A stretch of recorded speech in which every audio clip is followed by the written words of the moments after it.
Bonjour à toutes et à tous. Après une critique mercredi sur Super Mario Bros. Le film, l'excellentissime Super Mario Bros. Le film, sans doute l'une des meilleures adaptations de jeux vidéo au cinéma, j'avais un petit peu trollé au début de la vidéo en parlant d'un film français, hein.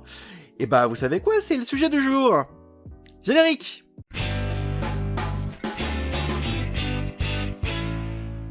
Comme d'habitude, critique sans spoiler avec le chapitrage dans la description.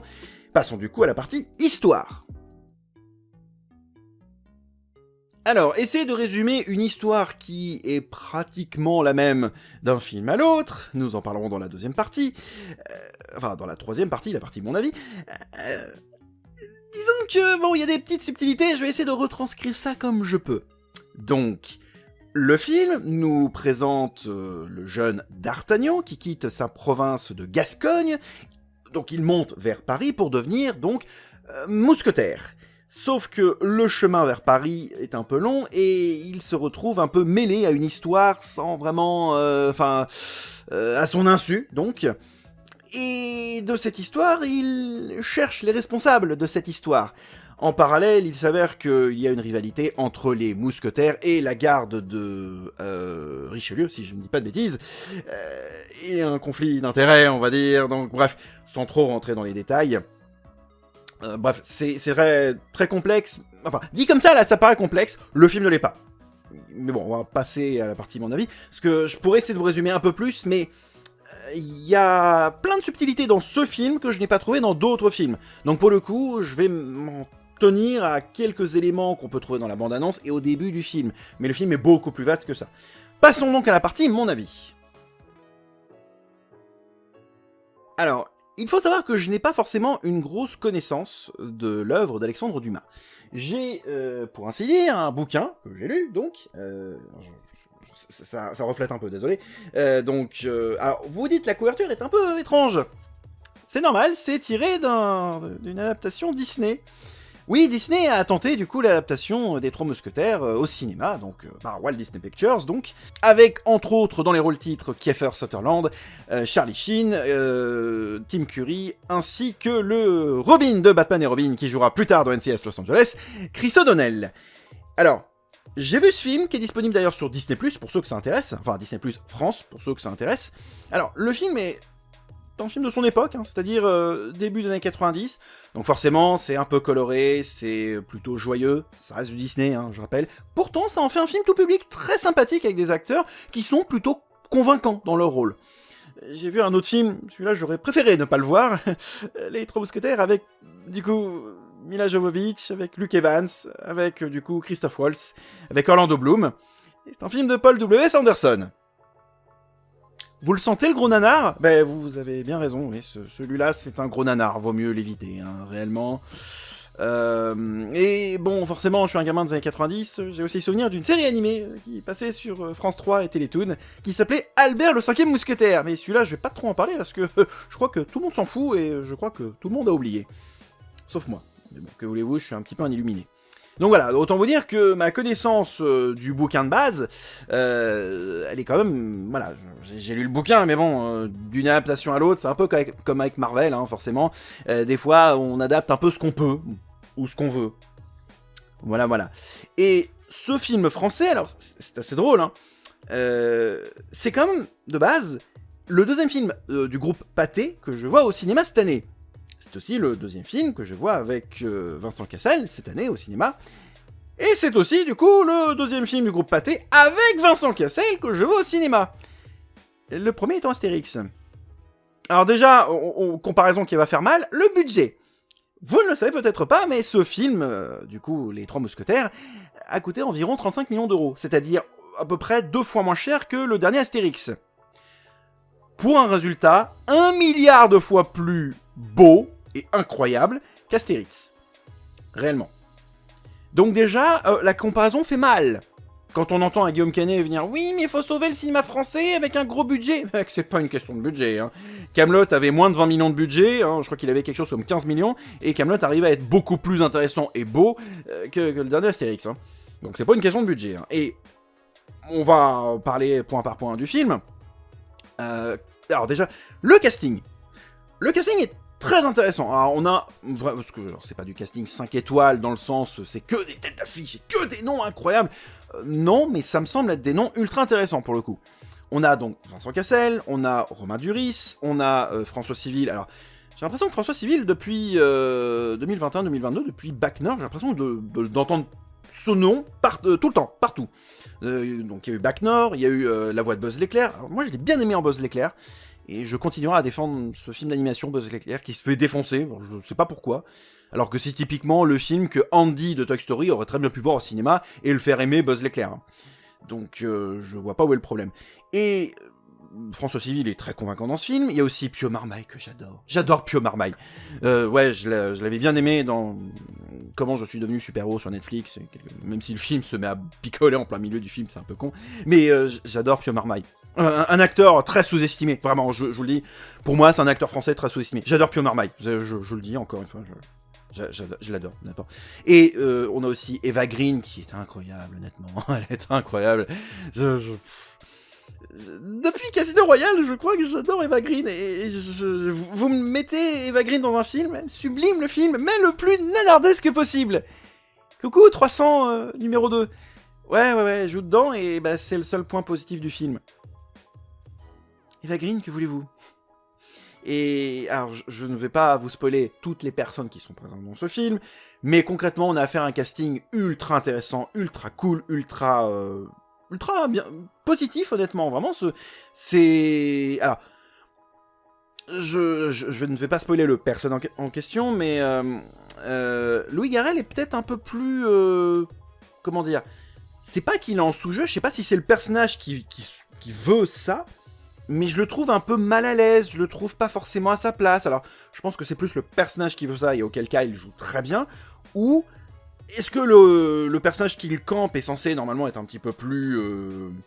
un peu plus vivant, un petit peu plus sûr, etc. Là, pour le coup, il campe un personnage qui me semble plutôt mal à l'aise, qui se cherche, qui hésite, qui peut être facilement manipulable. Je ne spoil pas le personnage en question, ce sera la surprise, mais alors pour le coup, si c'est le personnage qui veut ça, Louis Garrel est un excellent acteur. Je pense que c'est un excellent acteur. Je suis convaincu de l'avoir vu dans un autre film, mais son visage me rappelle quelque chose, donc je suis sûr de l'avoir déjà vu dans un autre film, mais alors je ne saurais pas dire lequel. Et vraiment, hein, le casting est ultra convaincant. J'ai pas vu d'interprètes, femmes ou hommes, qui sont en sous-jeu, qui sont moins bons, etc. Non, franchement, le casting est ultra convaincant. Est-ce que j'ai cité Romain Duris ? J'ai un doute si je l'ai cité ou pas, mais concrètement, Romain Duris est très bon dedans. Bah, en fait, ils sont toutes et tous très bons dans ce film. Donc déjà, le casting est bon. Contrairement à d'autres films que j'ai pu voir, non, celui-là, le casting est bon. Hein, réellement, j'ai rien à reprocher. Ensuite, niveau histoire. Alors, encore une fois, je rappelle, j'ai vu le film de base, la version Disney. Et j'ai lu le bouquin, mais j'ai vu la version Disney.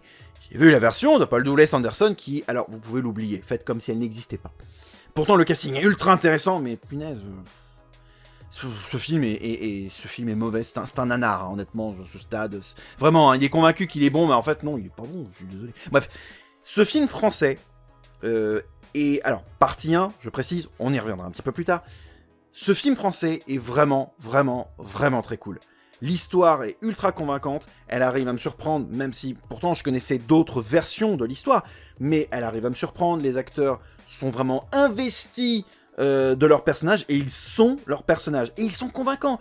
Les costumes sont très convaincants aussi, ça ne sent pas le costume cinéma, ça sent, on pourrait presque dire que c'est un vrai costume, clairement.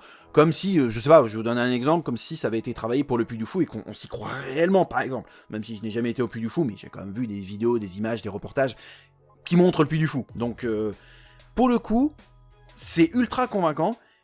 Je dirais par contre que l'histoire arrive à surprendre, en fait. Même si, alors... J'avoue que sur la fin, ça tirait un peu. J'avais qu'une envie, c'était de dire, bon, quand c'est que le film se finit, parce que j'ai besoin d'aller aux toilettes. Ouais, c'est un peu le problème quand j'essaye de prendre plusieurs trucs à boire et qu'en fait, je me retrouve à la fin faire mal au bide parce que je voudrais aller aux toilettes. J'ai réussi à tenir le film. En fait, le film ne fait que 2 heures. C'est juste moi qui suis un peu con.